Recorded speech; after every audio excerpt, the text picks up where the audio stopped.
Salut tout le monde, salut à tous et bienvenue sur ce live, sur ce débrief après cette victoire de l'Olympique de Marseille face à l'Olympique lyonnais au stade Vélodrome. 3 buts à 2, un match dantesque, un très beau match, une très belle ambiance, un très beau match presque. Une première période très ennuyeuse, mais une seconde extrêmement divertissante. On va y revenir.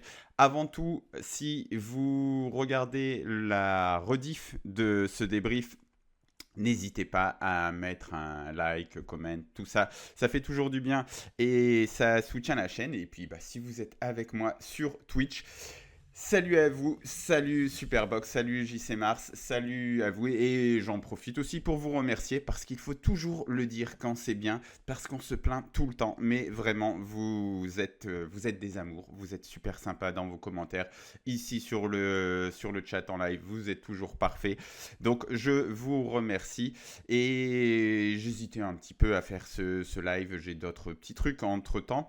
Mais c'était un match intéressant hier quand même. Donc je me suis dit que ça valait peut-être le coup de prendre le mic pour semer la pagaille et discuter un petit peu de deux, trois remarques que je me suis fait hier pendant le match. Donc je vais discuter de ça avec vous. On commence par quoi? On commence par quoi? C'est ton live, Mourad, c'est ton live. C'est ton live. Salut Diego, salut à vous tous. Merci d'être là avec moi. Allez, on va parler de quoi?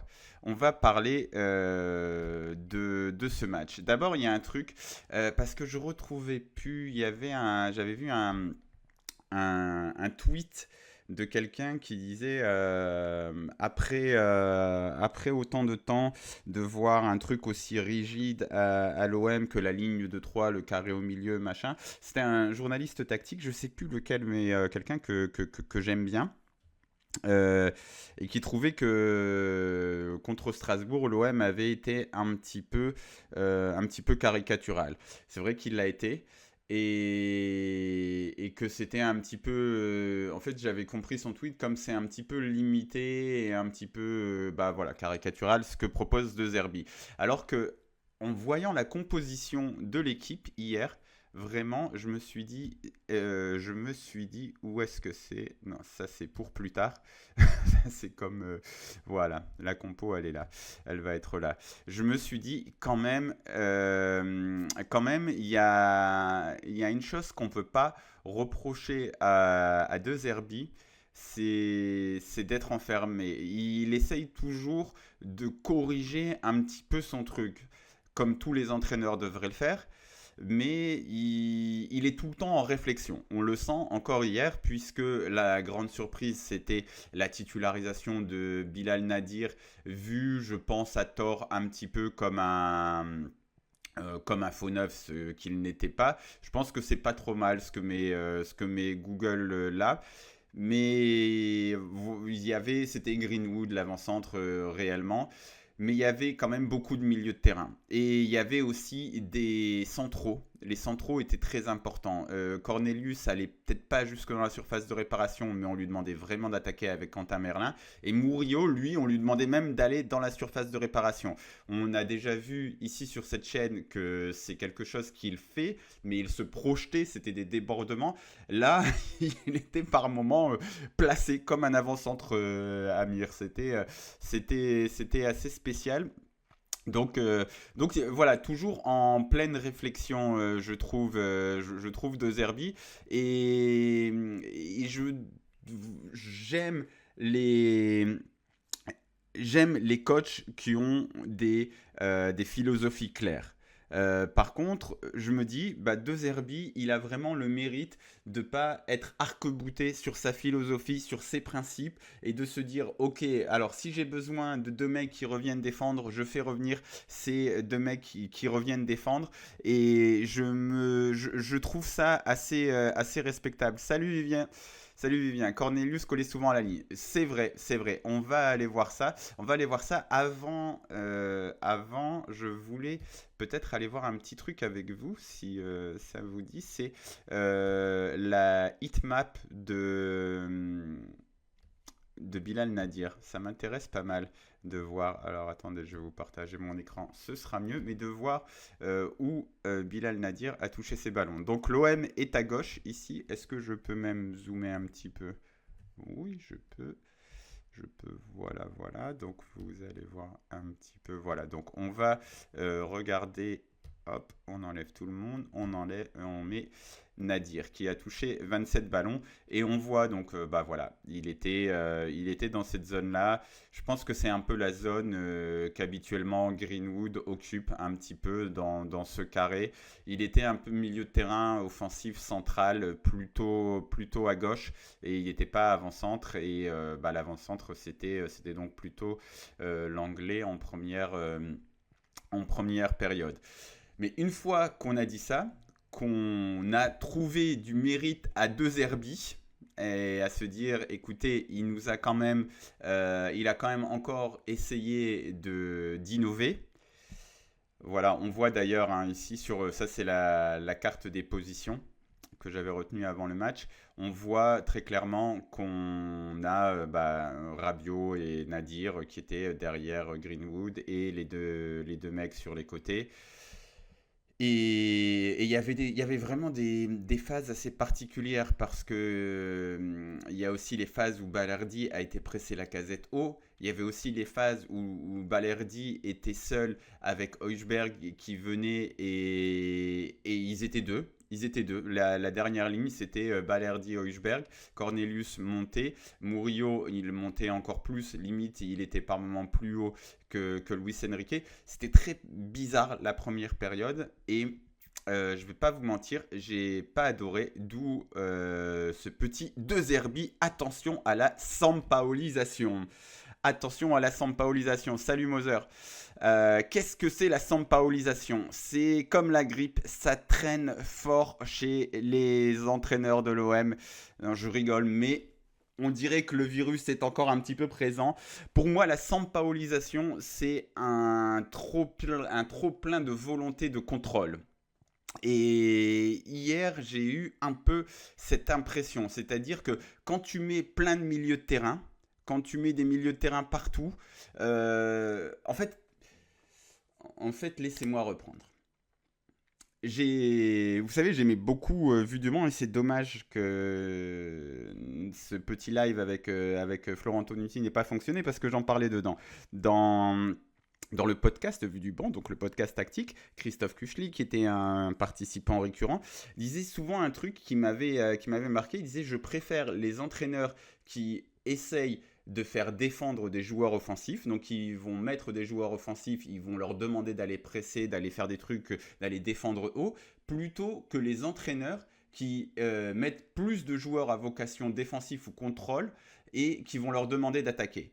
Et en fait, hier, pour moi, c'est ce que De Zerbi a fait. C'est-à-dire qu'il a demandé il a mis donc des joueurs de contrôle. Il a mis son joueur un petit peu créatif qui est habituellement un peu plus bas, qui est Greenwood, il l'a mis plus haut. Et il a mis plein de joueurs qui sont des contrôleurs de jeu.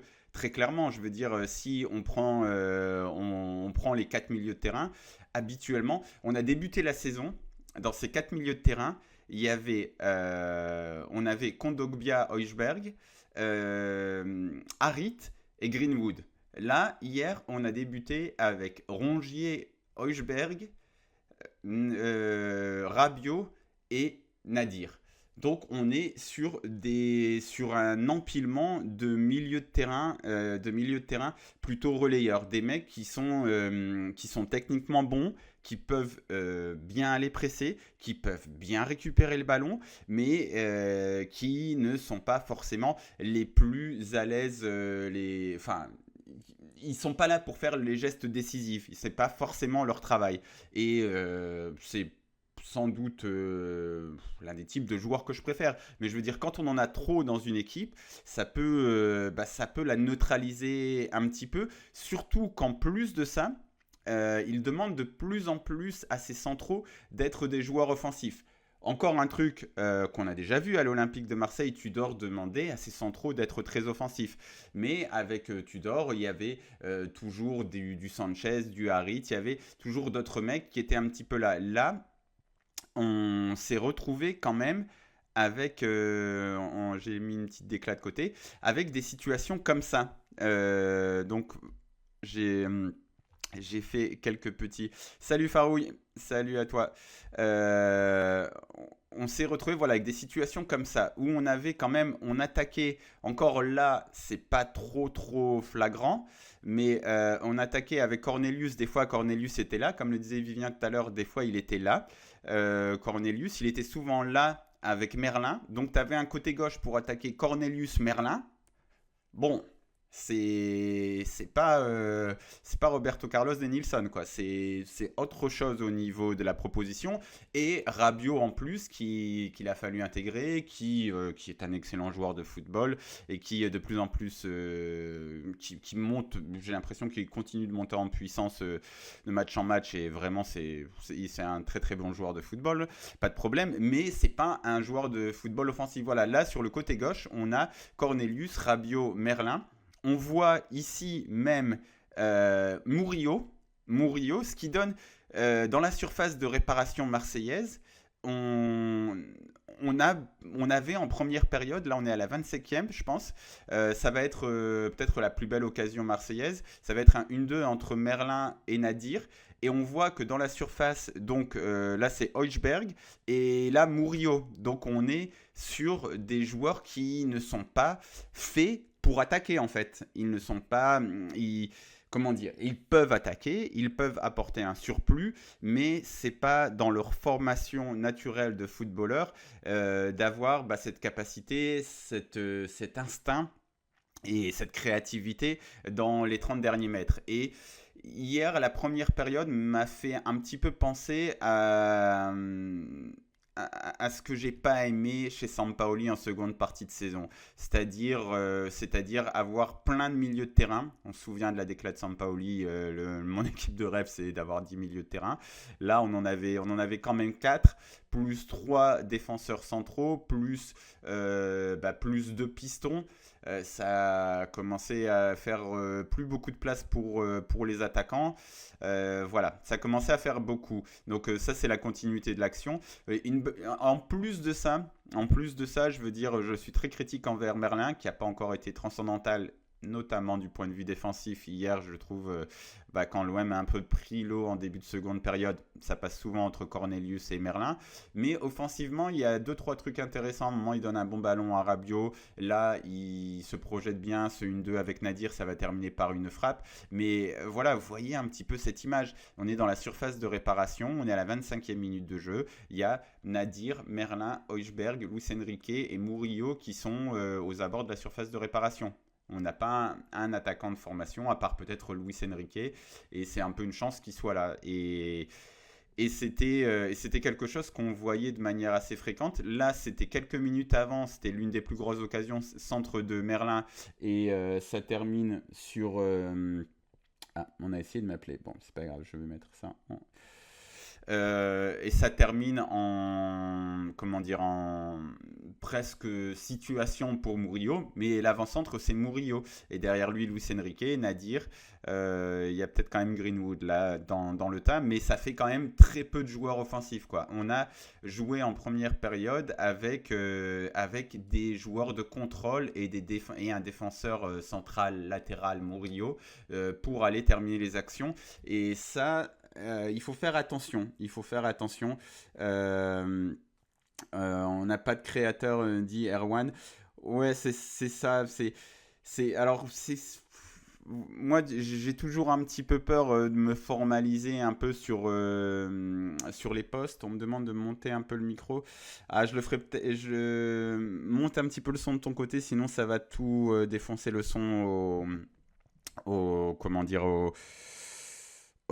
le replay. Désolé Erwan, j'essaierai de le remonter un petit peu la prochaine fois.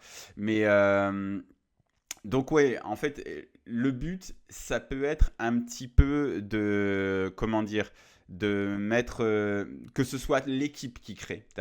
Tu mets pas tout sur les épaules d'un joueur, c'est l'équipe qui crée. Après, Bilal Nadir, il trouve une ou deux bonnes passes. Tu peux, Rabiot, bon, il va créer quelque chose par son volume de jeu.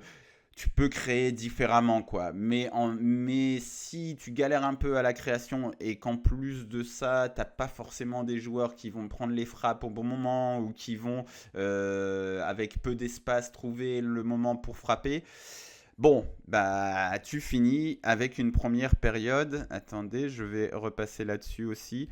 Parce que il y a, bien sûr, ça a disparu. Hop, hop, hop, la capture d'écran a disparu. Je ne sais pas pourquoi. Ok. Hop, si tu veux bien. Les aléas du direct, hein. Pourquoi. Ok, très bien. Bon, j'avais vu ça sur FotMob, donc qui est très sympa. Pourquoi il m'a mis la Coupe de France, je ne sais pas, mais on va aller voir. En fait, quand on voit les XG en fin de match, on se dit waouh, l'OM a explosé Lyon, ce qui est un petit peu le cas dans le contenu, mais en première période, waouh, c'est très très très très léger ce que propose l'OM et voilà, on termine à 3,24 XG, donc 3,24 ça fait beaucoup, 20 tirs, 5 ce qu'ils appellent grande chance, mais regardez, on va aller statistiques, on va aller voir, est-ce que c'est pas trop, je vais un peu dézoomer pour que vous ayez une meilleure vision du truc, voilà.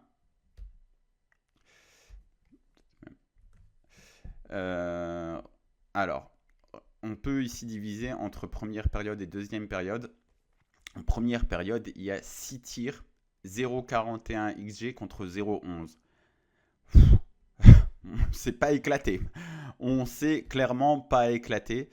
Il y a très peu d'occasions, puisque même les occasions, genre celle-là qui compte pour beaucoup de Murillo, c'est un peu un cafouillage, un truc. C'est vraiment pas génial. C'était Nadir, Merlin. Ouais, ça fait quand même pas beaucoup. Alors que une fois qu'on a. Donc, retenez ces chiffres 0,41, 6 tirs. Et en seconde période, on est à 2,83 sans penalty, 14 tirs. Donc, il s'est passé quelque chose. Il s'est passé très clairement quelque chose. Et ce quelque chose. Regardez, en plus, ce qui est bien, vous voyez ici parce que j'appuie en même temps, là, on peut voir les minutes des actions et des tirs. C'est vraiment très bien comme site FotMob pour ça. L'OM rentre très mal en seconde période. Franchement, Lyon met un petit peu à une très bonne période à ce moment-là. Donc il y a cette occasion de Bilal Nadir. Et ensuite, celle-là, je ne m'en souviens plus de Rabiot. Elle est à 0,03. Bon, c'est une frappe de loin, apparemment. Et ensuite, Tolisso, ça doit être d'ailleurs le but. Voilà, Tolisso le but, l'arrêt, Cherki, Tolisso encore. Il commence à y avoir beaucoup d'occasions lyonnaises et il y a un petit tir marseillais entre-temps. Nuama aussi qui en a une grosse aussi. Et à la 60e minute, il se passe un truc. Donc, il y a d'abord le tir raté de Gouiri qui va finir en but. Il y a ensuite Murillo qui a encore une occasion. Rabiot, ça va finir en but. Tagliafico, oui, bon, ce qui va donner le penalty, ok. Cherki a une occasion. Après, il y a encore une occasion de Greenwood, de Balerdi, de Cornelius, de Gouiri, d'Enrique. Et Gouiri et enfin encore Højbjerg. Donc, on voit qu'à partir de la 60e minute, bizarrement, lorsqu'il y a un attaquant qui est entré en jeu, tout s'est un peu remis en place. Et vous vous souvenez de ces trucs-là que je vous montrais, ces captures où on voit... je vérifie en même temps que voilà, on voit que dans la surface de réparation, on a du Murillo, on a du Nadir, du Merlin, du Højbjerg, on n'a pas d'attaquant, on n'a pas de joueurs offensifs qui sont faits pour ça. Là, c'est l'action du second but. Alors, il y a d'abord une récupération. Il y a un très bon article sur l'équipe justement sur ce second but marseillais. Il y a une récupération, mais ensuite une récupération haute. mais ensuite, on a. Ok, j'ai pas très bien fait les choses. Mais ensuite, bon, voilà, on a quand même. On a Greenwood qui est plus bas, donc qui a touché 3 fois plus de ballons, enfin, ou 2 fois plus en seconde période. On a ici Gouiri. On a ici Luis Enrique parce que Murillo est un peu plus bas. D'un seul coup, on a des joueurs qui sont plus habitués à finir, qui vont être là. Et ça, c'est l'action du but de la délivrance, du 3-2. Et encore une fois, il y a Greenwood, il y a Gouiri quelque part là, je vois pas très bien. Oui, il y a Gouiri, Rabiot et Luis Enrique. Donc on a déjà 1, 2, 3, 4 joueurs à vocation offensive qui sont dans la surface de réparation, qui ont plus cette habitude de terminer les actions. Et ça a tout changé parce qu'en fait, quand tu as remis Gouiri, tu as aussi remis Greenwood plus bas. Tu es re-rentré dans une structure tactique plus normale, avec vraiment cette ligne de 3, ce double pivot au milieu, avec quand même l'un des deux qui se projetait pas mal. Là, on voit que c'est Hochberg qui est au sol. Bon, voilà. Et avec 2 vrais milieux de terrain offensifs, Rabiot, Greenwood, derrière un avant-centre Gouiri et des pistons qui pouvaient se projeter. Donc juste en remettant Gouiri, en remettant un vrai avant-centre, tu es retourné vers ce que tu sais faire. Et ça a changé beaucoup, beaucoup de choses. Et de mettre des mecs qui peuvent marquer en position de marquer, c'est quand même bien. Et vous savez tout l'estime que j'ai pour Murillo, parce que j'aime bien le fait que j'aime voir des joueurs un peu limités donner le max de leur capacité et vraiment être utile dans un système. J'apprécie beaucoup l'utilité d'Amir Murillo. Mais attention à ce qu'on commence pas à le voir comme un élément offensif majeur. C'est très très bien, il a été très utile lorsque il y avait plein d'autres choses qui fonctionnaient. Il se projetait et ces centres-là dans le demi-espace droit qu'on a vu plein de fois, qu'on a vu par exemple à Rennes sur l'égalisation, non, sur le premier but, même sur l'ouverture du score. Attends, c'est l'ouverture du score, enfin bref. Sur le premier but marseillais, on l'a vu, on a vu plein de fois ce Murillo qui part dans le demi-espace, le centre à terre, ça fonctionne super bien, super. Mais par contre, si c'est lui qui doit finir les actions, ça commence à devenir compliqué. Et voilà, comme le dit Ali Todorov, c'est l'entrée de Gouiri qui va apporter ce déséquilibre qui est nécessaire dans le jeu de Zerbi. Mais c'est aussi le fait de mettre des joueurs offensifs, quoi. Après, il faut qu'ils fonctionnent dans ton cadre tactique, mais oui. Vous savez, je suis pas fan de cette idée de oui, on a besoin d'un avant-centre. Ok, on a besoin de Milik, comme ça en plus, comme il est haut en altitude, il va pouvoir nous donner le sens du vent. D'avoir des mecs un peu arrêtés, c'est pas toujours le truc le plus intéressant. Par contre, je suis bien imprégné de cette idée, mais des joueurs offensifs. Je veux dire, si tu mets Jonathan Rowe en avant-centre, peut-être qu'il va être nul, je dis pas ça, mais Jonathan Rowe avec derrière Harit et Greenwood, bon, normalement, il y aura déjà un peu plus de créativité que si tu mets Greenwood en avant-centre et Nadir et Rabiot derrière lui. Bon, et alors que j'ai bien aimé le match de Nadir et que Rabiot m'épate. Mais il y a un truc où, quand tu mets des joueurs dont c'est le taf de créer des différences par des gestes, lorsque tu as les ballons dans la surface de réparation, bah c'est bien. Et on revient à ce fameux truc que Christophe Kuchli disait beaucoup dans Vue du banc. C'est quand même plus intéressant de voir des entraîneurs qui essayent de faire travailler défensivement des joueurs offensifs que de voir des entraîneurs qui mettent des joueurs de contrôle et qui leur demandent d'aller attaquer. Et il faut faire attention à ce que De Zerbi ne se transforme pas en ça. Ne se transforme pas à ça, parce que hier, vraiment, la seconde période, le contraste entre les deux périodes est frappant. Après, il est frappant. Il est aussi frappant parce que il y a un moment, le match, il bascule dans la folie, quoi. Il y a un truc aussi qui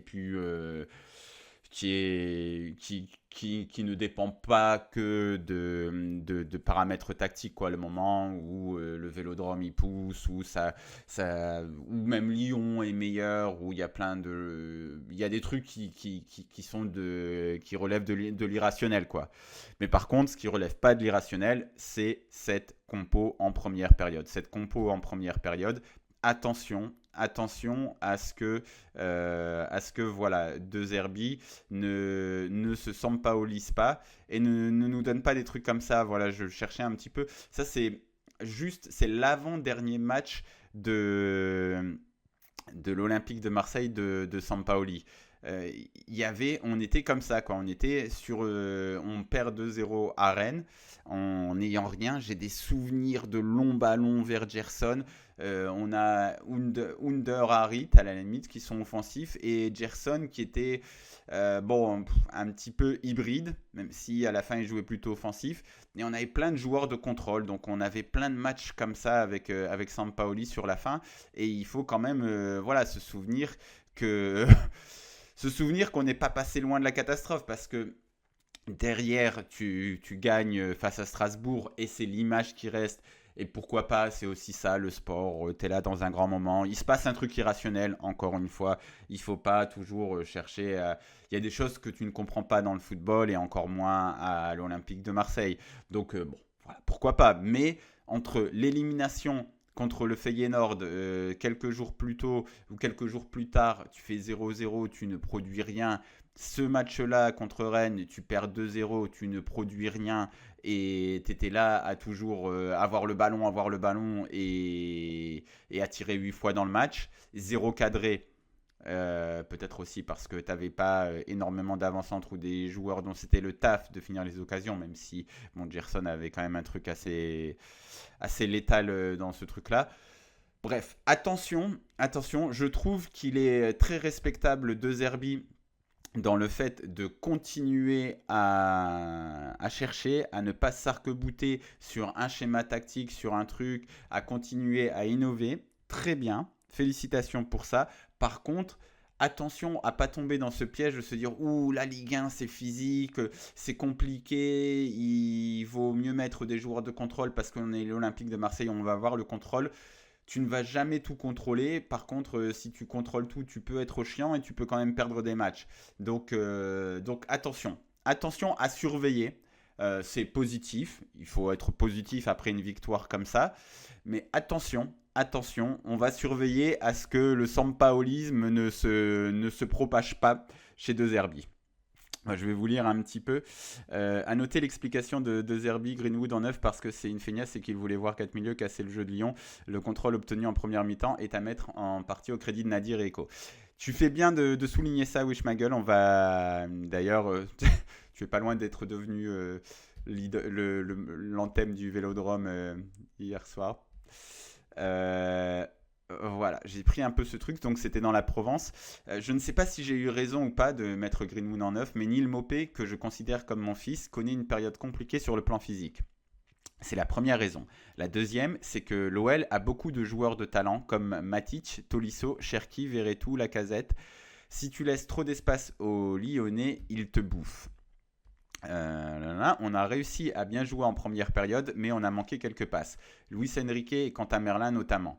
En deuxième mi-temps, Gouiri a davantage joué avant-centre alors que Greenwood était plus en soutien. Il fallait manger l'adversaire sans le laisser respirer. Donc oui, c'est ce que tu dis, Wish ma gueule, mais de manière un petit peu plus diplomatique, on va dire. Et en effet, c'est vrai que l'implication défensive de Greenwood, c'est un paramètre à prendre en compte dans la manière dont De Zerbi fait son équipe. Mais bon, après, encore une fois, on en revient à la fameuse déclat de Christophe Kuchli. Donc, est-ce que c'est pas aussi le travail d'un entraîneur d'essayer de forcer des joueurs offensifs à leur dire bah oui, ok, mais il va falloir que tu défendes aussi. Après, il le fait un petit peu plus. Et est-ce que ok, tu veux asphyxier l'adversaire, très bien. Mais si c'est au détriment de la création et que tu vas l'asphyxier, tu vas récupérer tous les ballons, mais pour être incapable de marquer des buts, est-ce que ça vaut le coup aussi? Parce que toute la tactique, c'est une question de parti pris en fait. Tu fais des choix, tu te dis ok, bon bah je fais ce choix-là parce que ça me donne ça, mais je vais perdre ça. Est-ce que là, ce que tu gagnes en prenant le contrôle, en asphyxiant Lyon, mais en étant incapable de te créer des occasions, est-ce que ça vaut le coup? Est-ce que ça vaut peut-être pas plus le coup? Est-ce que l'équation, elle est pas plus bénéfique pour toi de te dire je me crée plus d'occasions et je suis peut-être un peu plus en danger une ou deux fois? Surtout qu'au final, avant que le match bascule avec l'entrée de Gouiri, et ce truc, même en cherchant à avoir le contrôle, en asphyxiant Lyon dans sa moitié de terrain, tu perds un zéro quoi, à la 55e minute. Et heureusement, Krully sort la parade sur la frappe de Nouama. Et même en première période, non, c'était en deuxième période déjà. Il y a un moment, Koumbedi, il accélère, il tue tout le monde. Nouama fait un appel. Il fait un appel trop tôt, je sais plus si c'est lui qui fait l'appel trop tôt ou Koumbedi qui lui met au mauvais moment, mais pareil, tu peux encore perdre un zéro. Donc il y a toujours cette histoire d'équation. Est-ce que ça vaut plus le coup de moins créer, mais de te dire ben, je vais moins créer et je vais gagner le match, ou tu te dis je crée plus mais je vais donner un peu plus. Et pour moi c'est ce qu'a Sampaoli a fait. Sampaoli s'est dit non, non, non, non, non, non, non, donner plus, non, non, non, on donne rien, on va créer moins, mais avec le moins on va gagner des matchs. Moi j'aime pas trop ça, j'aime pas trop cette manière de voir les choses et je me suis beaucoup plus régalé dans les 30 dernières minutes. Donc des risques t'en prends à partir du moment où tu rentres sur le terrain. Iruma qui nous dit aussi Mopé a des soucis physiques, il a dit je pense que c'est lié à ça aussi, il fait avec ce qu'il avait. Oui, oui, c'est vrai que Mopé a des soucis physiques et t'as pas tort, mais, il y a un truc, moi, et j'aurais dû. Bon, après, ça aurait pas été très beau à voir. Mais j'aime bien regarder les feuilles. Pendant les matchs, je regarde le match. Et si c'est au vélodrome, j'ai la feuille de match. Je regarde en permanence la feuille de match. Et là, lorsque je regardais la feuille de match à l'Olympique de Marseille, je voyais ça. Je voyais Mopé. Bon, ok, à la limite, il n'est pas bien physiquement. Je voyais Rowe, Robinho Vaz et Amine Gouiri. Donc tu disais, ok, sur le banc, tu as quand même beaucoup de cartouches offensives. Après, comment les utiliser, c'est une autre idée. Moi, c'est pas spécialement le fait qu'il n'y ait pas eu d'avant-centre, c'est le fait qu'il n'y ait pas eu de joueurs à vocation offensive pure qui m'a dérangé. Voilà, parce que de dire, oui, Quentin Merlin et Luis Enrique, ils ont raté des passes, je trouve ça moyen quand il faisait des passes à destination de milieu de terrain. Et quand je voyais qu'on responsabilisait offensivement à ce point-là Murillo et Cornelius. Moi, c'est plus cette vision des choses qui m'embête. Et surtout qu'une fois que tu fais un changement, l'entrée d'Amine Gouiri, un vrai joueur à vocation offensive, que tout le monde il revient à sa place, Gouiri là, Greenwood là, truc là, et que les pistons d'un seul coup aussi sont plus à l'aise, que les gens que tu vas aller chercher dans la surface de réparation, c'est des vrais joueurs offensifs. Bon, c'est un peu un blocage. Peut-être que je fais un blocage, mais c'est le truc vraiment que j'ai retenu du match d'hier. Moser qui dit aussi la défense de Lyon s'est resserrée en deuxième mi-temps quand on a fait rentrer une pointe. Avant, on avait moins d'espace sur les côtés, il me semble. Ouais, je pense aussi que le scénario du match les a un peu forcés au moment où ils se sont dit bah ok là on perd 2-1. Ouais, je pense que c'est aussi un truc de comment dire qui est lié au scénario du match. Ça, parce que quand on fait des analyses tactiques tout ça, on oublie de se dire que des fois ton défenseur central il fait une passe à la con, ça tue tout le scénario que tu avais pu mettre en place et puis basta quoi. Donc je pense qu'il y a un peu de ça aussi. Les centres de Merlin avec un Gouiri, on n'a peut-être pas la même lecture de son match. Clairement, d'ailleurs, Merlin, joueur que je suis un petit peu de plus près depuis quelques temps, c'est un joueur qui peut être important, mais dont je ne sais pas exactement ce que je disais à Ryan hier au stade. Je disais, Merlin, là je me pose un peu des questions des fois sur... donc là, on voit, c'est la heatmap de Merlin, donc c'est-à-dire l'endroit où il a touché les ballons, en sachant que ça, c'est son camp. Et là, il a touché des ballons principalement dans le cas adverse. Euh, Merlin, je me demande si il y a un peu un truc où tu te dis, ok, le gars se révèle assez tôt. On se dit, ah, il a des qualités. Il n'y a pas un milliard de très bons latérales. Il n'y a pas un milliard de très bons latéraux latéral. Enfin, il n'y a pas d'arrière gauche. Donc, ok, il devient international espoir. Il y a peut-être un truc. Après, il se blesse.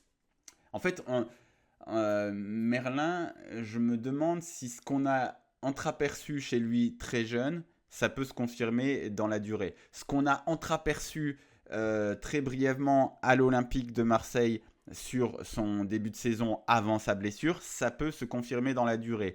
Et j'ai pas de certitude sur Merlin. Et je sais pas si un jour on va avoir des certitudes sur Merlin. Donc ça, c'est une vraie question sur la valeur du joueur. Sur la valeur du joueur. Et quand on voit l'importance qu'ont ces pistons dans le système de 2RB, quand on voit l'importance qu'avait Quentin Merlin en début de saison, vous vous souvenez, on avait fait des lives, tout ça, où on montrait que Quentin Merlin et Luis Enrique, eh ben, ça marchait du feu de Dieu, leur association. Alors attendez, parce que je crois que je dois avoir des captures d'écran.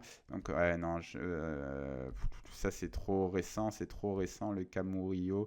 Ouais, je pense pas que j'en ai, c'est des trucs trop récents, malheureusement. Ah, j'ai même pas ma capture d'écran préférée de. Bref, si je dois la voir un peu plus loin. Hop, hop, hop, voilà. Ah non, ça c'était la mauvaise. Là, ça c'est la bonne. Ouh, c'était vraiment la grande réalisation. En fait, Quentin Merlin, début de saison, ça c'est contre Reims au Vélodrome, deuxième journée il me semble. Luis Enrique était là, milieu offensif central gauche, et Quentin Merlin était là. Les deux étaient très proches l'un de l'autre et ils arrivaient à très bien combiner parce que Luis Enrique a passé un stade dans tellement de. Au début, je pensais juste que De Zerbi avait trouvé une position qui lui allait bien.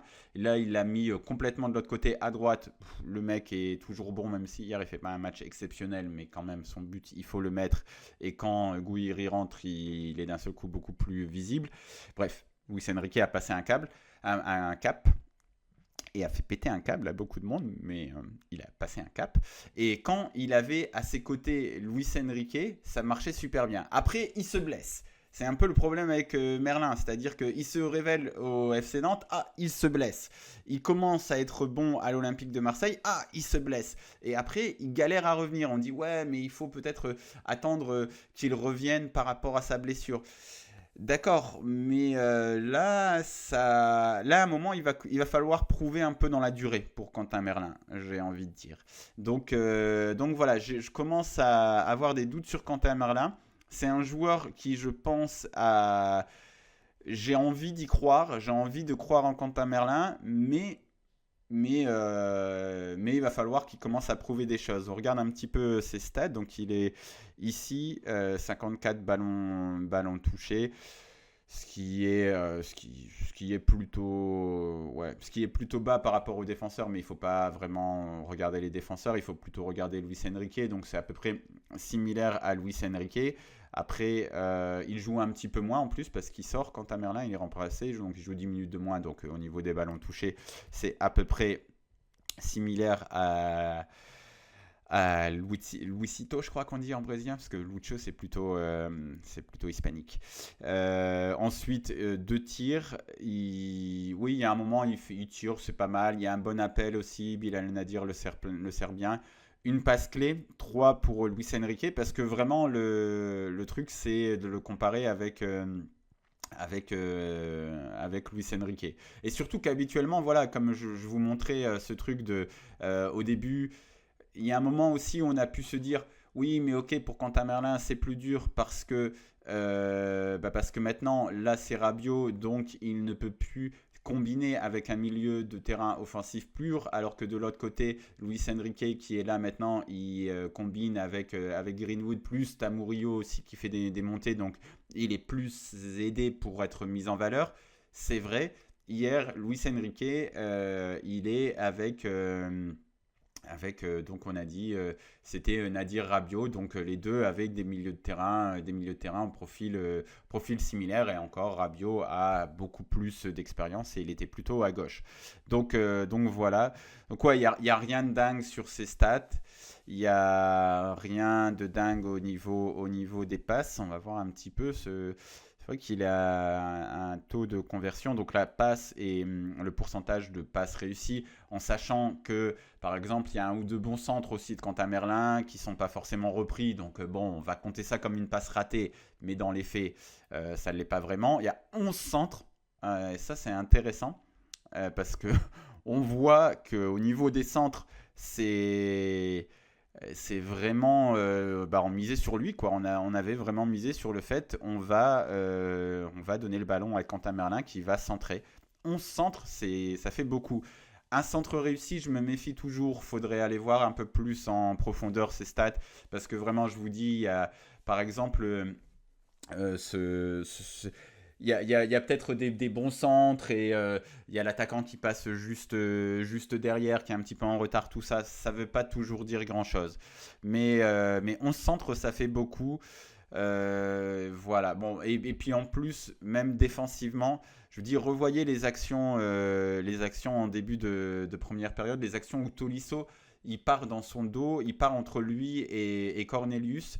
Et les deux, vraiment, ils sont un peu à la peine à ce moment-là. Donc, quant à Merlin, même si hier il y a un peu du mieux, je trouve que c'est. Ouais, je demande à voir. Je demande à voir. Qu'est-ce que tu me dis, Wishmagle? Si on regarde ces 2 derniers mois, le club tourne et globalement a dominé tous les adversaires, bloc bas comme haut, dans la construction et le pressing, avec plus ou moins de création, tous à exception des équipes jouant individuel tout terrain. De Zerbi n'a pas encore de solution face à ce qui apparaît comme son anti-football tudorien, mais à part ça, ça va plutôt très bien depuis un moment, non? Oui, oui, oui, oui. D'ailleurs, on peut. Ça va très bien. Et De Zerbi cherche, c'est-à-dire que il est par moments mis en échec, mais il n'est pas à se dire bah ça y est, c'est bon, j'ai abandonné, soit on va y arriver comme ça, soit c'est mort. Donc non, non, attention aussi à pas tomber dans le catastrophisme. Et encore une fois, hier, une fois que tu as fait rentrer Amine Gouiri, tu as recru, tu écrases Lyon. On remet les stats là, seconde période, 2,83 sans penalty.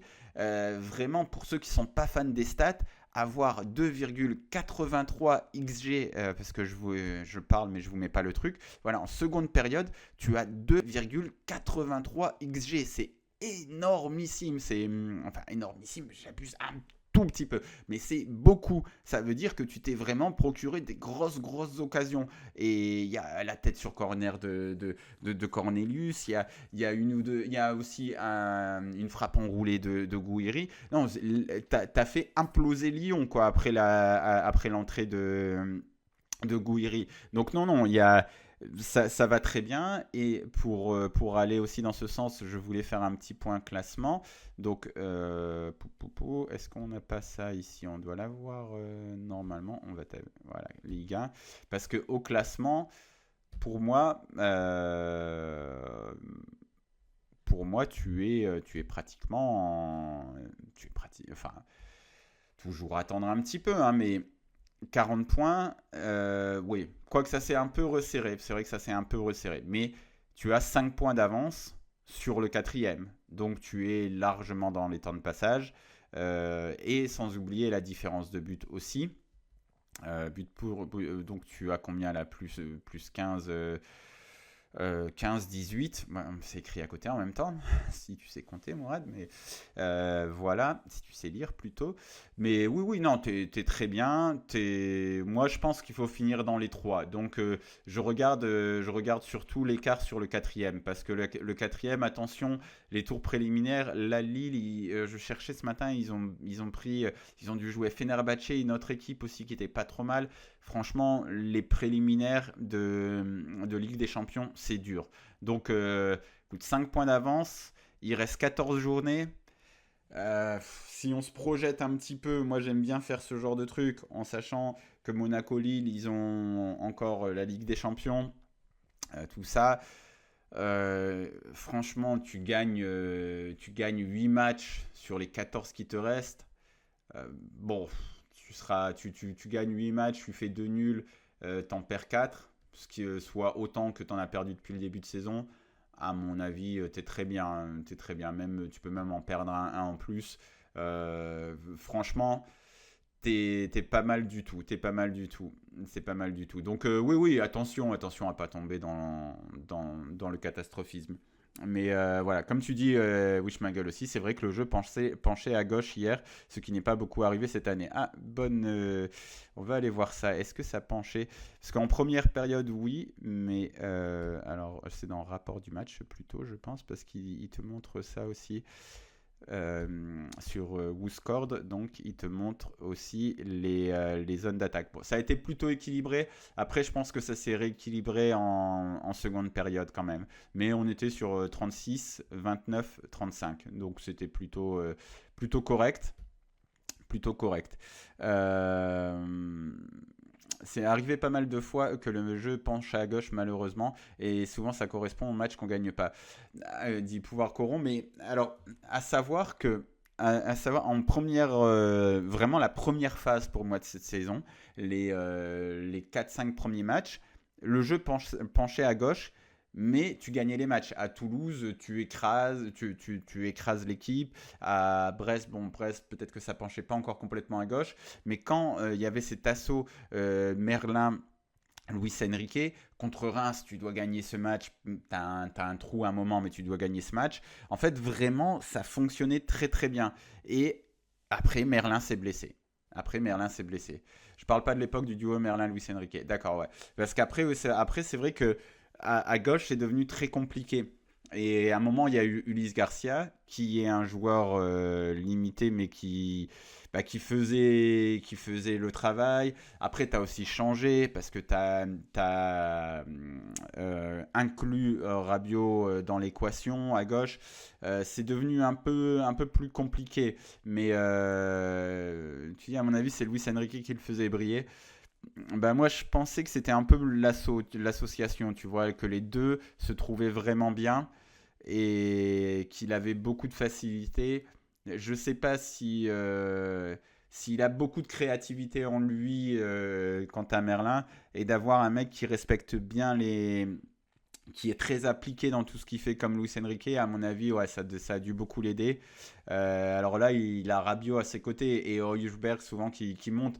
C'est quand même des mecs avec lesquels, normalement, tu peux jouer au foot quand même, hein. Merlin a peut-être aussi besoin d'un vrai gros neuf. Ses centres sont vraiment bons pour le coup. Ouais, je sais pas parce que je sais pas. Franchement, je sais pas. Je vous dis, moi, le début de saison de Merlin m'a beaucoup plu. J'ai envie de le voir briller, mais j'ai un petit peu peur. Est-ce qu'on en a vu des joueurs comme ça qui sont hypés très jeunes parce que ils sont là au bon endroit au bon moment, mais au final, ils ne confirment jamais. Non, je bois un petit peu d'eau.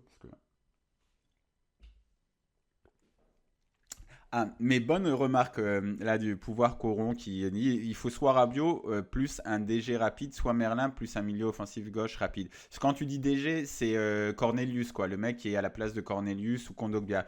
Et ça, pour moi, ça explique aussi peut-être un peu pourquoi à droite ça fonctionne bien parce que Murillo, je- il a eu ce truc depuis quelques matchs à faire ses montées. Ça donnait une solution supplémentaire, ça donnait une solution de passe supplémentaire à Luis Enrique, plus Greenwood dans l'axe, plus Mopé qui était là aussi. Ça donnait beaucoup de monde autour de lui. Donc c'est vrai qu'un Cornelius, par exemple, on le voit, Je pense que c'est un bon remplaçant, mais clairement, quand tu lui demandes de monter, c'est un éléphant dans un magasin de porcelaine, quoi. Il comprend pas trop ce qu'il fait là, et c'est pas être méchant avec lui parce que c'est pas censé être son rôle. Ouais, il faudrait un autre Murillo, quoi, à gauche, en fait. Il faudrait un autre Murillo à côté de Balerdi. Donc voilà, c'est un petit peu. C'est vrai que le fait de voir. Ouais, je pense que vraiment Murillo, il a aussi beaucoup aidé à la production offensive. Je voulais faire un petit focus aussi euh, sur Gouiri. On va aller voir sa heatmap à notre ami Gouiri, dont la conférence de présentation a eu lieu il y a quelques heures là. Donc voilà, il a touché 16 ballons. Il a été assez impactant, hein, sur ces 16 ballons, puisqu'il y a cette passe décisive, il y a cette frappe au but.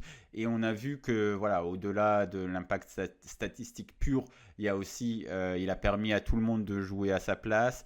Il a montré de très bonnes dispositions techniques. Après, Amine Gouiri, c'est un joueur. Je ne sais pas si vous voyez bien ici la hitmap, parce que c'est comme il n'a pas touché beaucoup de. Ah, mais si vous voyez bien. Bah oui, j'ai pas changé l'écran, donc bien sûr vous la voyez pas du tout. Donc voilà, Amine Gouiri, donc 16 ballons. On voit, il est un peu parti à gauche aussi, un peu à droite. Bon, il a eu un vrai impact. Il a dit, il me semble, dans sa conférence de présentation là, que De Zerbi lui a demandé d'apporter du mouvement, de la folie, quelque chose comme ça, des choses assez simples. Alors, Amine Gouiri, donc c'est un joueur qui. On va commencer par dire que je l'aime beaucoup. J'aime beaucoup le style de joueur. Quand il quitte Lyon, je me souviens que des mecs m'insultaient sur Twitter parce que je m'étais dit, putain, c'est le genre de mec qu'il aurait fallu aller chercher. Parce que si tu veux un jeune joueur, il me semble. Alors attendez, je vais aller voir aussi son historique de transfert à Amine Gouiri, parce qu'il me semble qu'il ne part pour pas trop cher à Nice à ce moment-là.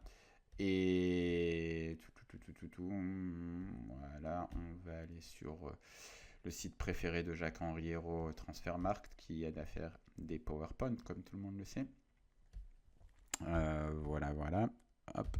Donc ici, Transfermarkt nous dit, voilà, en 2020, il part pour 7 millions. Putain, transfert 28 millions d'euros au Stade Rennais. Et là, on parle de 19 plus des bonus, si j'ai bien compris. Je trouve que ça fait un peu cher, peut-être, un peu cher. Oui, il y a cette histoire avec la board. Oui, peut-être qu'en fait, ils font une espèce d'échange. T'as raison, Snally 88 qui me dit, pour le transfert à Rennes, il y a un truc avec la board, en effet, entre Rennes et Nice. Je pense qu'ils achètent tous les deux les deux joueurs chers pour ensuite, voilà. Enfin, c'était assez spécial, ce transfert. Mais à ce moment-là, au moment où il part de Lyon, il va à Nice. C'est un très bon c'est un très bon joueur. Après, je trouve que là, c'est un peu cher. Pourquoi? Parce que entre Nice et Rennes, Amine Gouiri sort de deux semi-échecs ou de deux réussites molles, appelez ça comme vous voulez, mais c'est clairement pas incroyable. À Rennes, il n'était pas toujours titulaire. On voit là sur ses derniers matchs, il n'était pas toujours titulaire. Il rentrait en cours de match. Bon, il était peut-être aussi un peu sur le départ, mais même en début de saison, il y a des matchs où il n'est pas toujours titulaire. Il n'a pas non plus eu de très grosses périodes à Rennes. Il me semble avec Genesio, à un moment, ça tourne pas mal. En fait,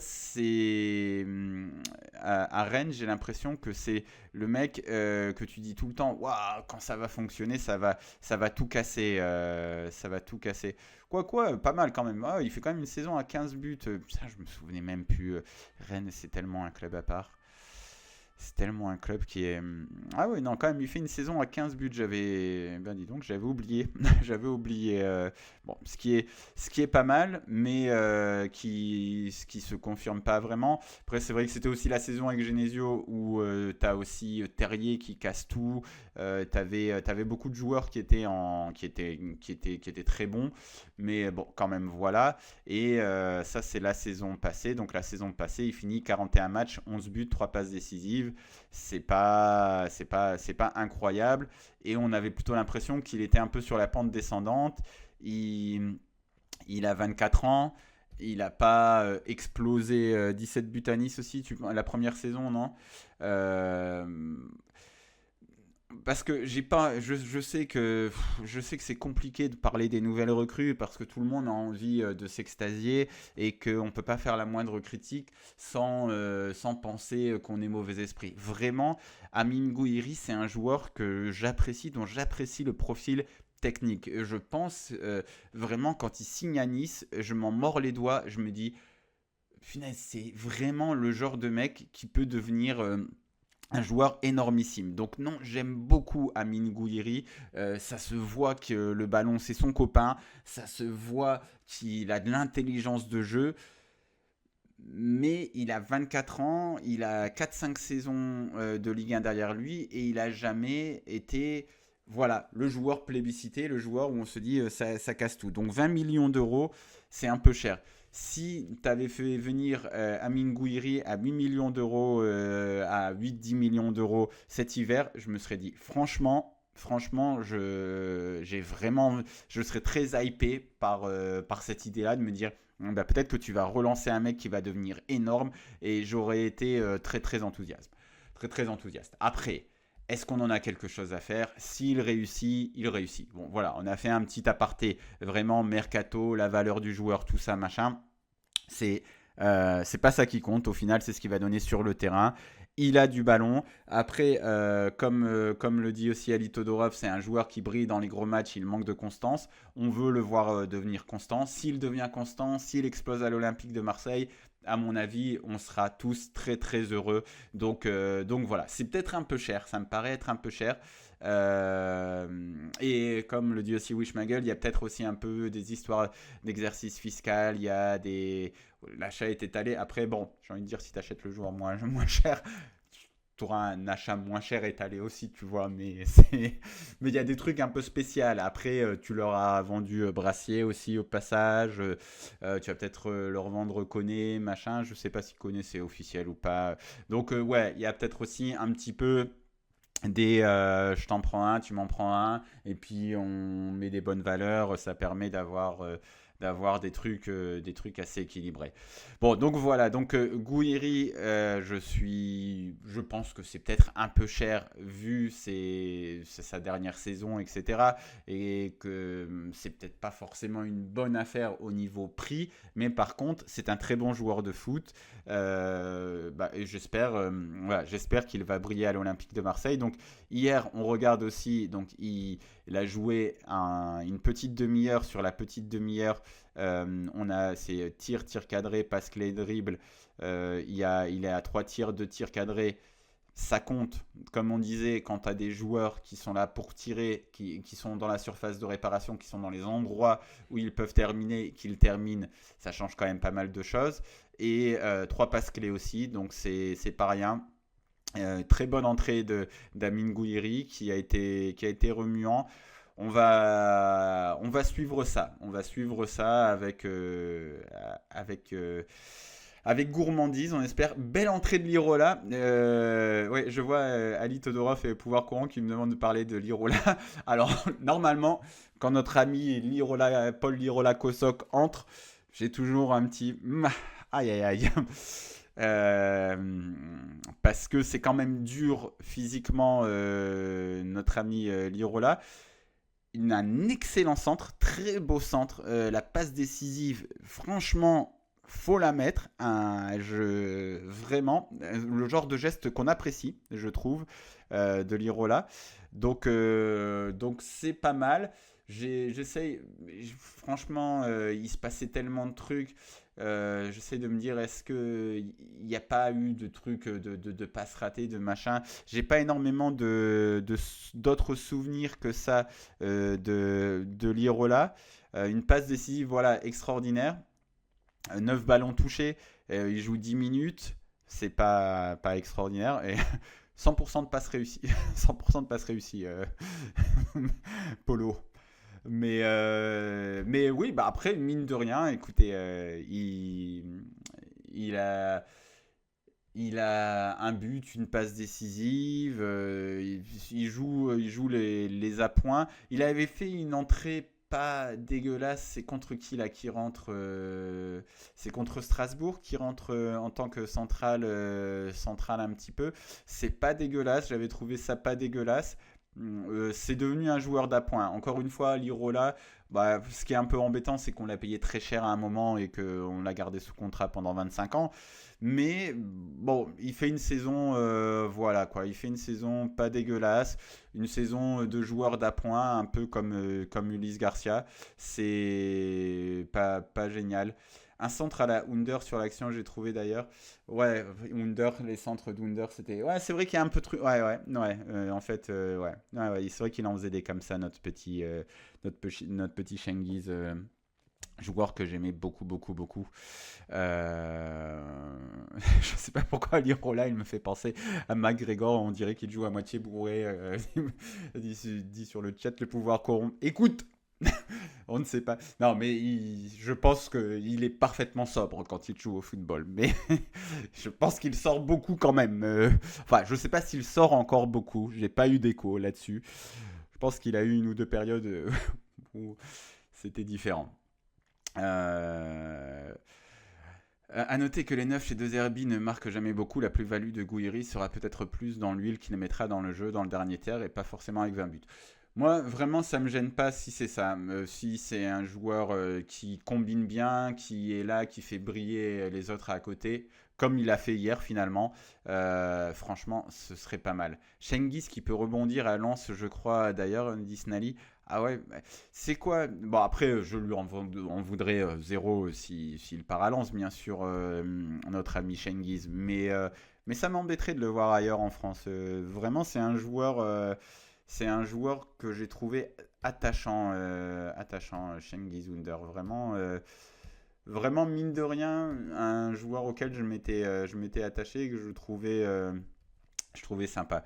Alors, avant de se quitter, on va aller faire un petit tour. On va aller faire un petit tour sur l'équipe, aller voir un petit peu le fil mercato.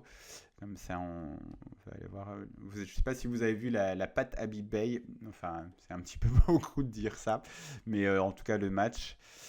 On va lui souhaiter de réussir à Habib Bey à Rennes, hein. Mais dans tous les cas, c'était une grande idée et d'aller chercher Sampaoli, hein. C'était une grande idée. Rennes, c'est quand même un club assez particulier, hein, parce que putain, ils en dépensent de l'argent et c'est pas génial.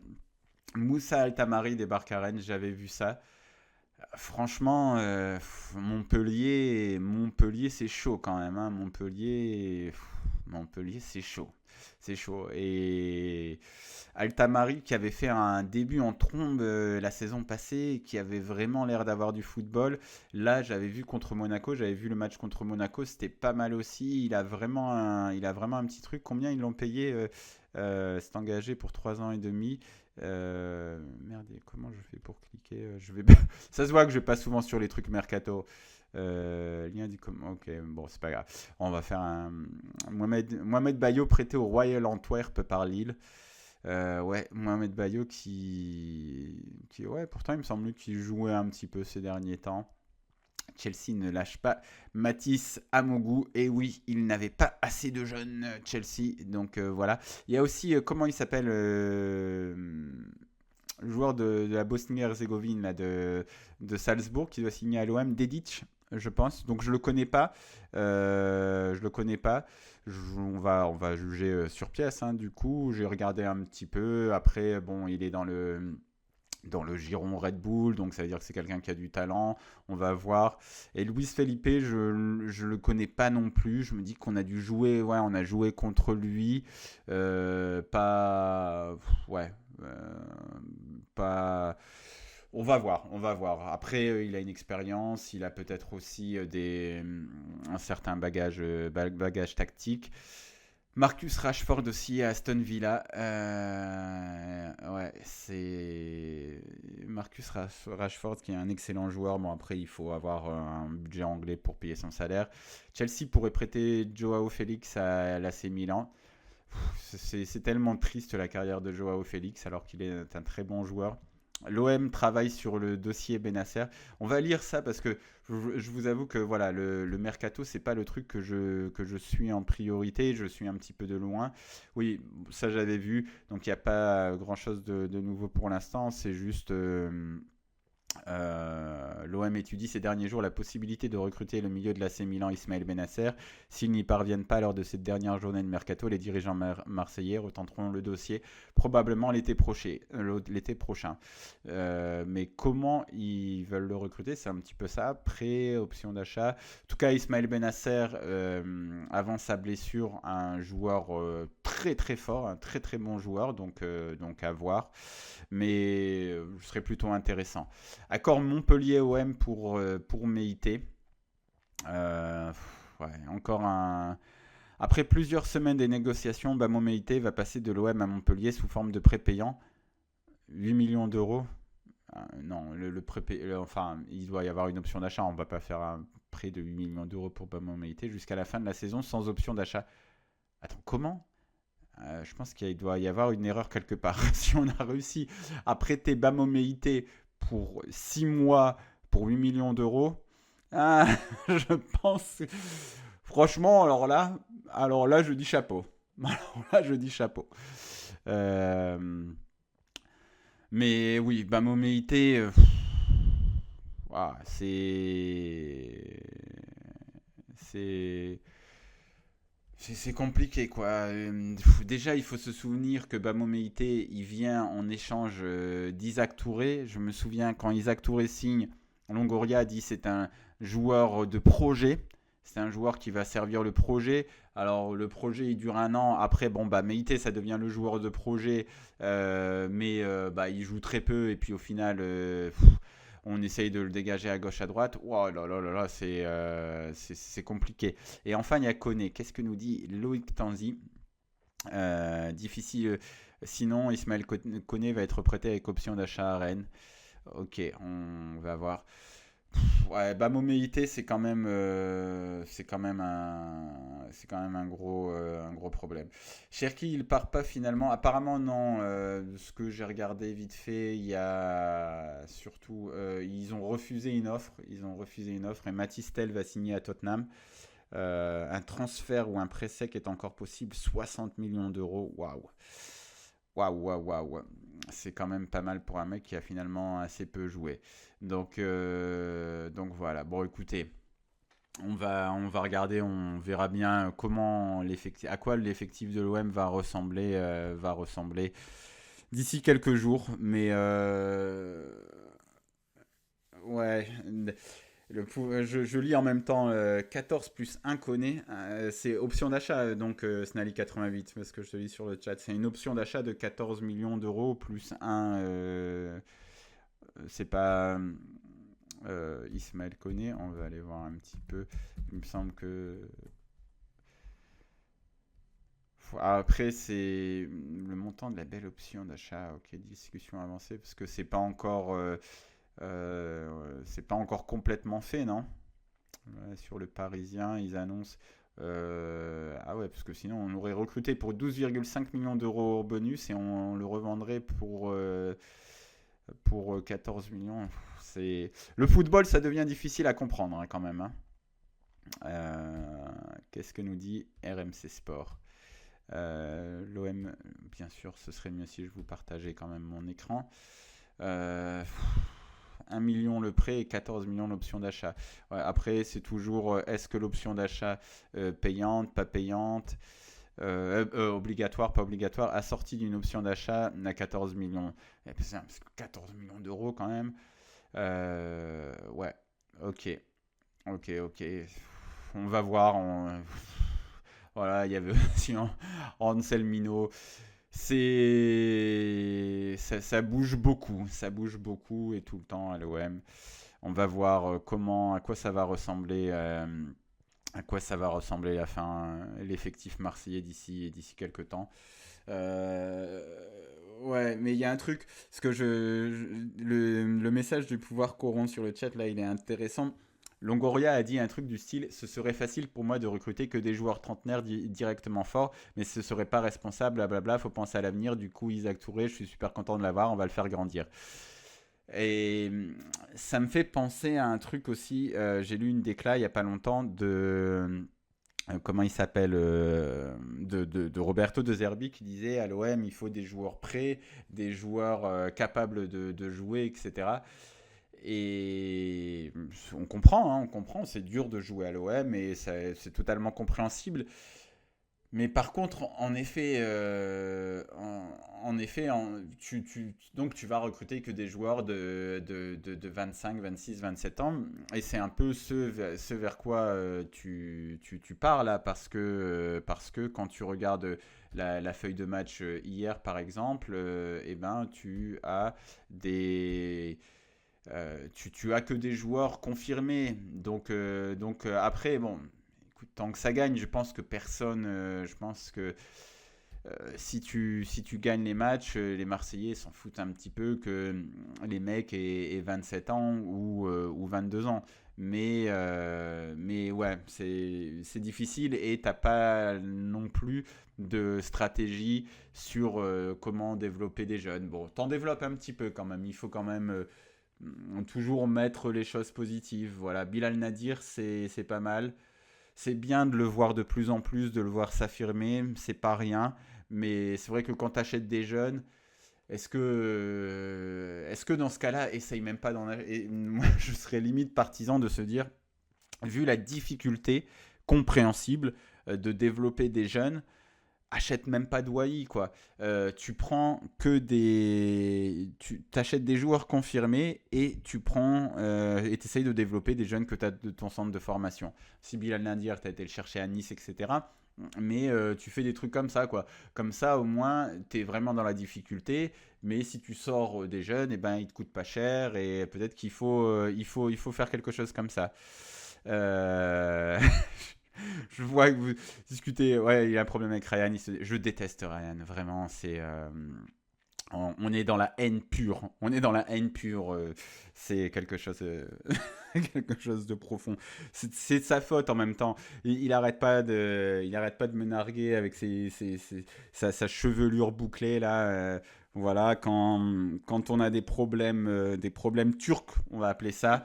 Moi, j'en peux plus. À un moment, faut respecter ses anciens. Faut respecter les problèmes capillaires des plus vieux, Ryan.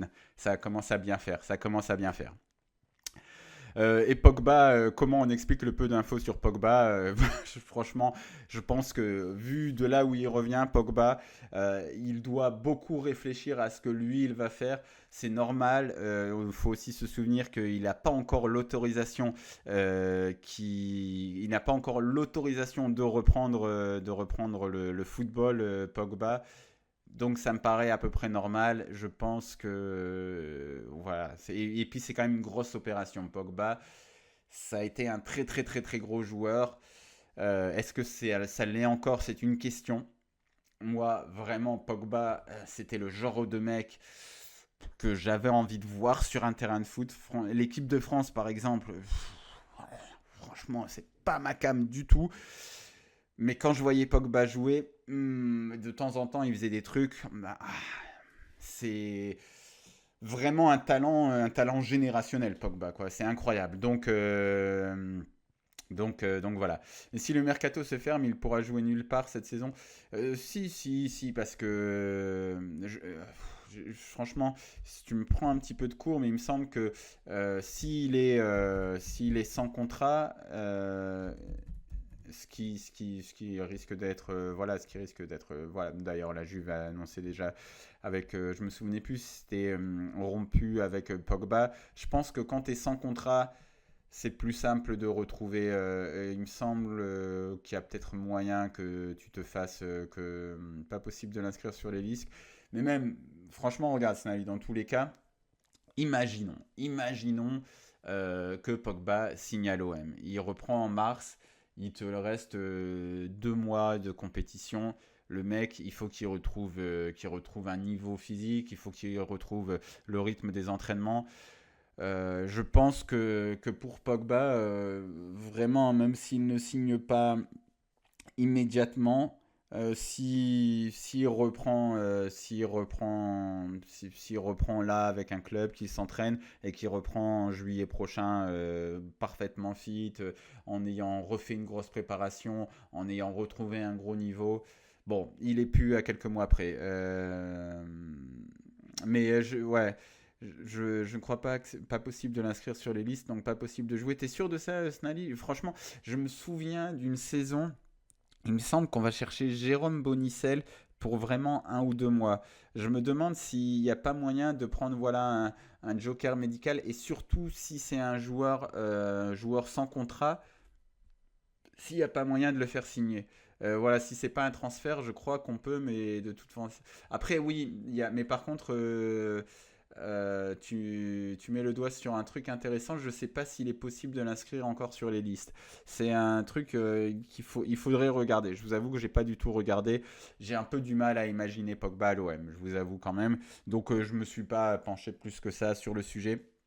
Mais c'est le genre de choses à suivre. Bon, messieurs, dames, je pense qu'on va s'arrêter là. Je vous donne rendez-vous bientôt. FCM va faire son débrief là dans 1 heure ou 2, donc n'hésitez pas à y aller. Et moi, je vous dis à très bientôt les amis, et ben, à très bientôt également sur YouTube. Passez une bonne journée, une bonne semaine, et ciao ciao.